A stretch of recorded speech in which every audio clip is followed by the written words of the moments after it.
va commencer avec Madame Top. Alors, c'est quoi ce challenge du Chimay en nous? Alors, le challenge Chimay en nous, j'étais venue au mois d'octobre vous parler justement du lancement du challenge. On avait fait une marche pour lancer ce challenge. Donc, le challenge Chimay en nous, je vais d'abord vous parler du projet Chimay en nous avant de vous parler du challenge en lui-même. Le projet Chimay en nous, c'est un projet qui a été lancé en début d'année dernière, donc en janvier 2021, porté par une association qui s'appelait anciennement Chorographe, qui s'appelle aujourd'hui Les Lignes, en collaboration avec la communauté d'agglomération Cap Excellence, financée par l'ADEME et la Caisse des dépôts. L'un des principaux objectifs de ce projet, c'est vraiment de fournir un outil facile, on va dire, à la population pour appréhender la marche, le vélo autrement, appréhender nos modes de déplacement autrement, appréhender notre paysage autrement. Et donc, c'est une carte participative. C'est une marche de décarbonisation, apparemment. Ça contribue effectivement à la décarbonisation. Si vous voulez, à travers ce projet, il y a tellement de choses dont on peut parler. Effectivement, la réduction des émissions de gaz à effet de serre. On va parler de ce qui intéresse tout le monde, les économies. On voit que quand on passe à la pompe, c'est de plus en plus cher. Depuis ce soir, c'est plus cher. C'est un petit peu plus cher. Un peu plus cher. Régulièrement. Oui, depuis quelque temps. Voilà. Ouais. Donc forcément, si on marche, on est à vélo, c'est autant d'essence qu'on ne consomme pas. Donc c'est des économies aussi pour les ménages et ça, c'est non négligeable. Ça a des impacts aussi sur la santé. Mais bien sûr. On a besoin en ce moment. Tout à fait. Et puis nous sommes de plus en plus sédentaires en fait. On a du mal. Je ne sais pas si vous regardez sur vos smartphones. Souvent il y a une application qui est là d'emblée qui vous dit vous n'avez pas atteint votre quota de pas journalier. Parce qu'en fait on est vraiment sédentaire aujourd'hui. Et tributaire de son smartphone, tributaire de son internet, tributaire de toutes ces choses-là. Et finalement on vit dans le digital. On vit dans le digital, on ne prend plus le temps même pour faire des très courts trajets, on les fait en voiture, on ne se pose même pas la question. On n'en profite pas non plus pour regarder ce qu'il y a autour de nous. Bien souvent, on ne connaît même pas en fait même les villes dans lesquelles nous habitons parce qu'on ne les voit pas. Quand on est en voiture, ce qu'on regarde, c'est la route, c'est la voiture qui est devant, la voiture qui est derrière, et on ne profite pas en fait du paysage qu'il y a autour. Et on a de belles choses à voir. Tout à fait. Il y a de très belles choses à voir. Je fais Trois-Rivières, Pointe-à-Pitre tous les jours. Il y a beaucoup de choses à voir dans notre paysage. Totalement. Et quand on parle de Cap Excellence, quand on parle du territoire de Cap Excellence, la perception qu'on a de ce territoire, c'est un territoire purement urbain. Alors qu'en fait, le territoire de Cap Excellence, c'est à moitié urbain.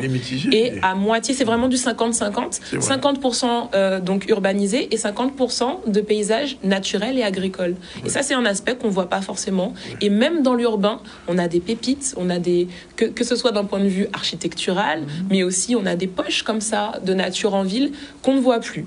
Donc à travers ce projet Chimay en nous, l'idée c'est vraiment d'aboutir à ce qu'on a appelé une carte sensible, parce qu'on appréhende tous les aspects dont on vient de parler, et qui soit collaborative. Donc vraiment élaborée par les usagers du territoire.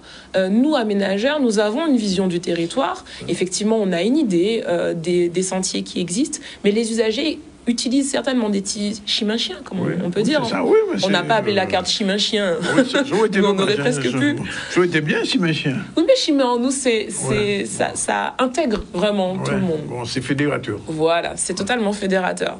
Et donc l'idée, c'est ça, en fait, c'est que les personnes puissent nous partager les chemins qu'ils utilisent. Alors, peut-être pour du loisir, parce que c'est vrai que quand on parle de la marche, aujourd'hui, on pense aux randonnées, aux marches de loisirs. Grande marche. Mais il existe aussi, on peut, comme je le disais, marcher au quotidien, aller se déposer les enfants à l'école, aller au sport. Et l'idée, en fait, c'est ça, c'est de compléter cette carte avec les chemins que finalement on souhaiterait partager au plus grand nombre. Pour inciter les gens justement à compléter cette carte, parce que je vous l'ai dit, on a lancé ce projet il y a plus d'1 an maintenant, on a décidé de faire un challenge. On s'est dit, bon, allez, on va challenger nos usagers, on va leur proposer des bolos à gagner, puisque à gagner, il y a des vélos électriques, des trottinettes électriques et des montres connectées. Et donc l'idée, c'est donc là jusqu'à la fin de la semaine prochaine, jusqu'à samedi prochain, exactement le 26 de mémoire, nous invitons donc les usagers du territoire. Donc qui dit usager du territoire de Cap Excellence ne dit pas forcément résident à Cap Excellence. Oui. Donc Cap Excellence, je rappelle, Pointe-à-Pitre, Abimbe, Mao. Je peux par exemple travailler sur l'une de ces 3 communes et participer au challenge. Je ne suis pas obligée d'y résider. Par contre, les tracés que je vais proposer, qu'ils soient en ville ou dans la nature, doivent être sur le territoire de Cap Excellence. Voilà. Quel est le meilleur tracé en ce moment à Cap Excellence? Le meilleur tracé? Oui, oui. Je ne dirais pas qu'il y a de meilleurs tracés. Celui qui est peut-être le plus attractif, on va dire. C'est compliqué pour moi de répondre à cette question parce qu'en fait, tout dépend de ce que vous cherchez. Oui. Si je cherche un tracé pour aller au travail, je ne vais pas être intéressé par un tracé. Non, je parle de tracé vraiment naturel, développement durable, quoi, je veux dire. Aujourd'hui, il existe, que ce soit en fait sur les 3 communes, on a vraiment des tracés qui sont intéressants, qui nous permettent de découvrir le territoire. La marche qu'on a organisée fin octobre partait de Taonaba. Oui. Mais en fait, aller à Taonaba déjà, c'est... Aller à Taonaba déjà, c'est effectivement un plaisir. Et ce qui était intéressant dans cette marche, c'est qu'on a pu commenter l'évolution aussi qui est attendue dans cette zone. On est dans la zone du futur CHU. Oui. À la fois, on est à la lisière d'une zone naturelle et d'une zone de mangrove et d'un cœur de parc tout près derrière. Pas très loin, on a une grosse zone d'activité que nous avons longée. Donc c'est vrai que sur ce tracé, on a finalement traversé plusieurs paysages, tout en étant quand même assez protégé et la plupart du temps dans des milieux soit agricoles, soit naturels. Donc c'est aussi pour ça qu'on a choisi ce tracé pour le lancement du challenge. À Bemao, vous avez aussi des tracés comme ça qui peuvent... à Birmingham, ça c'est un tracé qu'on connaît bien, que beaucoup de gens pratiquent régulièrement, quotidiennement. Il y a aussi des tracés, par exemple à la ville de Pointe-à-Pitre, on a eu l'occasion de faire des tracés qui partaient du centre-ville, qui montaient vers la grotte, et puis on redescendait après dans un haut lieu vers un haut lieu de carnaval. On sait déjà, bon, allez s'échauffer là, on va le dire. Voilà. Donc, en fait, il y a vraiment, tout dépend de ce qu'on recherche, en fait. C'est vraiment, et c'est ça aussi l'intérêt de cette carte. Et pour ça qu'on invite vraiment toutes sortes de personnes à la compléter. D'ailleurs, dans ce challenge, on a identifié 3 cibles. Une cible qui sont les étudiants, qu'on oublie parfois dans ce genre d'action, mais finalement, eux aussi ont des choses à nous dire sur les tracés qu'ils peuvent faire. En plus, souvent, ils n'ont pas encore de voiture. Donc, c'est intéressant aussi d'avoir leur regard et leur participation sur les chemins qu'ils utilisent, par exemple, pour sortir de la fac et arriver en centre-ville. Pourquoi pas sortir de la fac, venir au village du Mémorial Act. C'est l'actualité du moment. Donc, voilà. Il y a une deuxième cible qui sont les associations, parce qu'on a vraiment un gros tissu associatif qui, d'emblée... On l'a vu pendant l'Octobre Rose, il y a eu beaucoup de marches. Il y a eu énormément de marches organisées par des associations. Donc, elles aussi peuvent nous partager finalement les circuits qu'elles ont l'habitude de faire au sein de leurs associations, mais que pour qu'un plus grand nombre puisse profiter aussi de ces circuits. Et puis les particuliers. Voilà, je suis une personne lambda ou je suis une mère de famille. Je me dis, peut-être qu'en fait, je pourrais aller déposer les enfants à l'école. Pourquoi pas ne pas partager ce circuit qui pourrait aussi bénéficier à d'autres parents. L'intérêt, au-delà de partager juste les circuits, c'est de pouvoir aussi les commenter. Ce circuit est faisable à vélo. Ce circuit est totalement sécurisé parce qu'il n'y a que des trottoirs. Ce circuit est ombragé, parce qu'il faut se le dire aussi. Ça compte. Voilà. Un des freins au fait que l'on puisse marcher, c'est de se dire, je vais marcher sous le soleil, je vais arriver, je vais être tout transpirant, ça va pas être agréable. Donc l'idée, c'est vraiment de communiquer un maximum sur les conditions aussi de circulation, que ce soit à vélo, marche, etc. Sur les circuits que l'on partage. On peut même mettre des photos.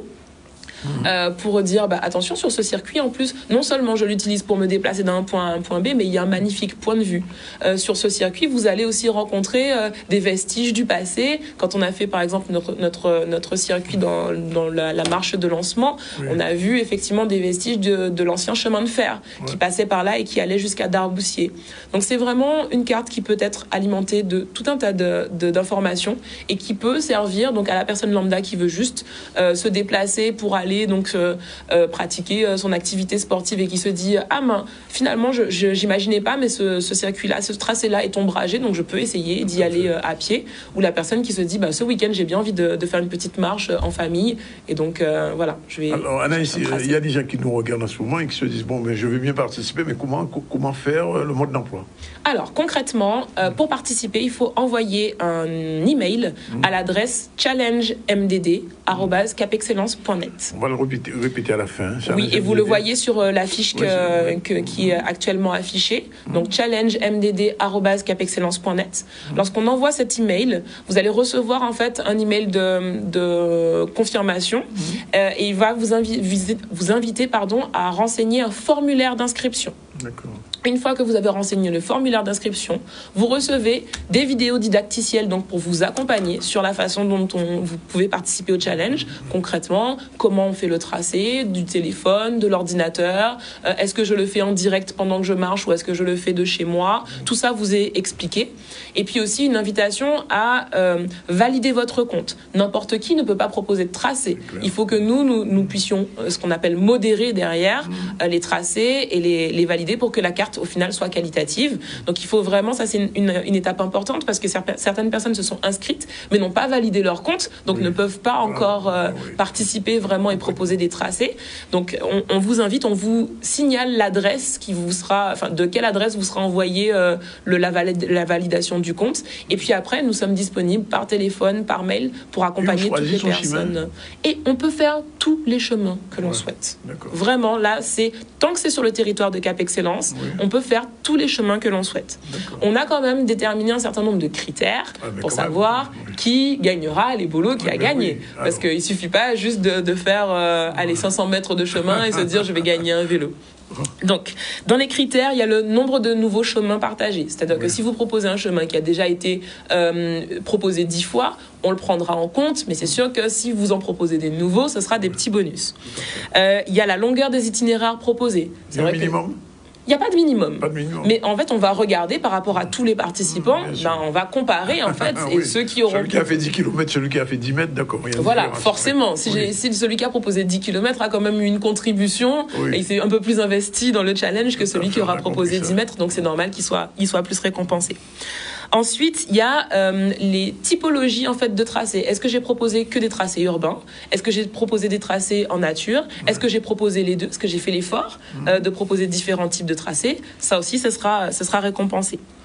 On a aussi comme critère le nombre de quartiers ou de sections traversées. Est-ce que je suis restée juste autour de chez moi ou est-ce que j'ai été explorer le territoire de Cap Excellence? Puisque l'idée, c'est quand même aussi ça. De mieux connaître un peu, oui. Voilà, ça fait partie, on a dit, des objectifs aussi de ce projet. Ensuite, c'est est-ce que justement j'ai donné des indications sur le tracé? Est-ce que j'ai dit que le tracé était ombragé? Est-ce que j'ai donné des indications sur est-ce qu'il y a un trottoir, etc. Le nombre d'informations que j'ai données sur le tracé. Là encore, ça veut dire que si je propose un tracé et que je donne ces informations, derrière, ce sera plus qualitatif, puisque la personne qui regardera le tracé aura toutes ces informations. Et encore deux petits critères. Nombre de photos. Le nombre de photos, voilà. Sachant que l'idée, c'est pas non plus de nous proposer une photo tous les mètres, pardon, ça n'apporte aucune information. Donc, on a donné une indication, on peut se limiter à 3 photos par kilomètre. Voilà, c'est l'indication qu'on a donnée. Mais c'est sûr que si j'ai agrémenté mon circuit de photos, là encore, je vais avoir des points bonus.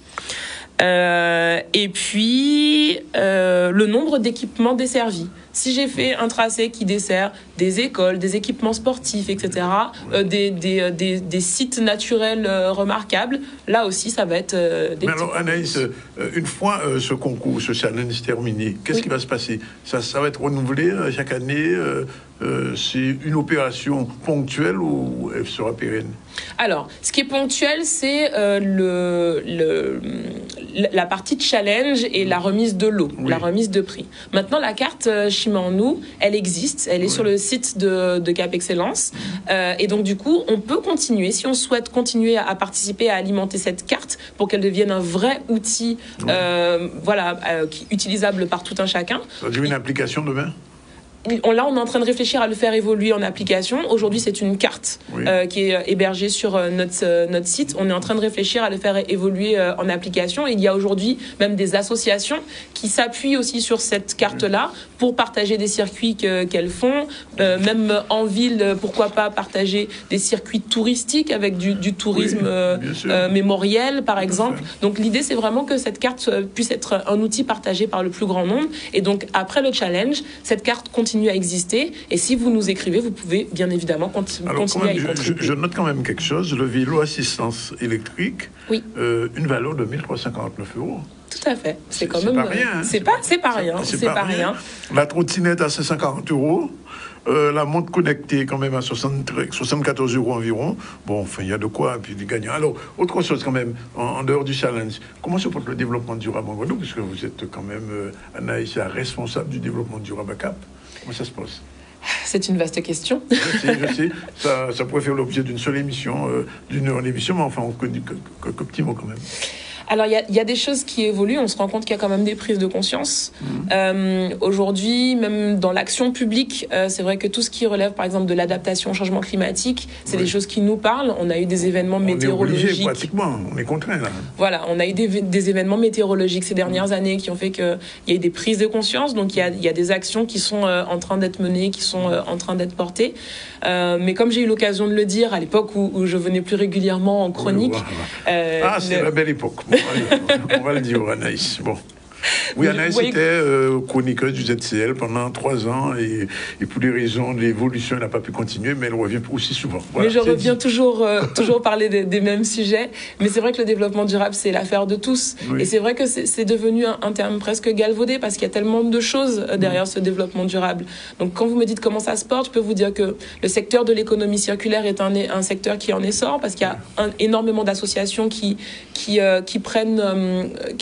vont sur ce créneau-là, parce qu'on en a besoin aussi encore plus sur nos territoires. Comme je vous ai parlé d'adaptation au changement climatique, sur la partie énergétique, on voit aussi qu'il y a des choses qui se font. Le véhicule électrique, c'est quelque chose qui est en train d'arriver. Oui. On a vu arriver les vélos assistance électrique de Carulis sur le territoire donc de Carulis et en particulier sur le territoire de Cap Excellence. Il y a des choses qui avancent. Oui. Qu'est-ce qui n'avance pas alors? Qu'est-ce qui n'avance pas? J'ai pas envie de vous dire ce qui n'avance pas. Par exemple, peut-être moins les ordures. Alors, c'est pas des choses qui n'avancent pas, mais c'est des choses sur lesquelles on a encore des marges de progrès. Ça avance, mais sur ces thématiques-là, ça n'avance jamais assez vite. Oui. On est à l'époque de la COP. Justement, j'avais posé la question, est-ce que la COP 27 aura des conséquences sur Cap Excellence, sur le travail que vous faites en tant que responsable de développement durable à l'intérieur de Cap? C'est-à-dire, est-ce que ce qui va être décidé à chaque siècle, là, c'est terminé pratiquement, est-ce que ça aura un effet? On voit qu'en fait, la COP, c'est la réunion de nombreux États qui donnent des lignes directrices. Oui. Honnêtement, nous, localement, ces lignes directrices, on les appréhende déjà complètement. Oui, on sait déjà. Et on n'a pas besoin de la COP pour vous, d'accord. J'ai pas envie de le dire comme ça, mais... Je le dis. Mais voilà, c'est-à-dire que ce qu'on attend là, c'est vraiment un engagement aussi des États. Mais c'est vrai qu'on a tendance à dire, on attend que la France, que le président s'engage. Moi, j'ai envie de dire, n'attendons pas, en fait. Oui. C'est à nous. Allons-y. Voilà, allons-y. On n'a pas besoin d'attendre qu'il y ait un cadre réglementaire pour y aller. On voit les effets chez nous. Oui. C'est à nous, en fait, nous sommes acteurs de ce changement. On parle de transition écologique, on parle de transition énergétique. C'est l'affaire de tous, en fait. Oui, alors Anaïs, avant de terminer, qu'est-ce que vous avez envie de dire en tant que responsable de développement durable aux Guadeloupéens qui vous regardent en ce moment? Enfin, Guadeloupéens ici, en France, en Martinique, un peu partout. C'est ce que je viens de dire, en fait. N'attendons pas qu'il y ait des règles, des lois qui nous imposent le changement, des décrets qui nous imposent le changement. J'entends dire parfois, oui, mais ça coûte cher d'être un écolo, etc. Souvent, c'est bien le contraire. Ça permet de faire des économies. Et on demande à personne d'être le parfait acteur du développement durable chez soi. Je n'inciterai pas les gens à être tout de suite une famille à 0 déchet, une famille à énergie positive. Oui. Mais par contre, on peut mener des petites actions au quotidien qui vont vers un changement. Faire le tri, c'est quelque chose qui se fait facilement. Réfléchir au déplacement, voilà. Changer ses ampoules. Changer ses ampoules, et puis éteindre la lumière. Ou la clim. Éteindre la clim quand on n'en a pas besoin, éteindre les appareils électroniques quand on ne les utilise pas. C'est des petits changements. Et puis après, on peut aller plus loin sur notre façon de consommer, réfléchir déjà à notre façon d'acheter pour réduire les emballages et donc réduire les déchets à la source. Et puis comme je le disais, je revenais sur les déplacements. Si je fais un déplacement de 2 kilomètres, allez, peut-être que je peux le faire à pied si j'ai le temps, peut-être que je peux m'organiser pour le faire à pied, peut-être que je peux m'organiser pour le faire à vélo. Voilà, c'est vraiment au quotidien réfléchir aux petites actions qu'on peut mener. Et puis on va commencer par 1, puis 2, puis 5. Et puis voilà. Voilà, un dernier mot, Anaïs, avant de se quitter. Oui, un dernier mot sur le village de la Route du Rhum. Vous me demandiez aussi comment passer à l'action. C'est vrai que à l'occasion de la Route du Rhum, Cap Excellence a un stand au Mémorial Act. Il y a aussi le village de Pointe-à-Pitre, mais Cap Excellence a un stand au Mémorial Act sur lequel il y a tout un tas d'actions justement qui peuvent aider à passer à l'action en matière de développement durable. Vous avez des conférences, vous avez des choses un petit peu, on va dire, plus fun, comme des acteurs des acteurs de food deal qui viennent faire des démonstrations, mais à partir de, par exemple, de farine locale. Ça aussi, ça contribue à consommer local. Vous avez voilà, tout un tas d'animations jusqu'à la fin de la semaine prochaine. Donc j'invite vraiment tout un chacun à passer sur ce stand.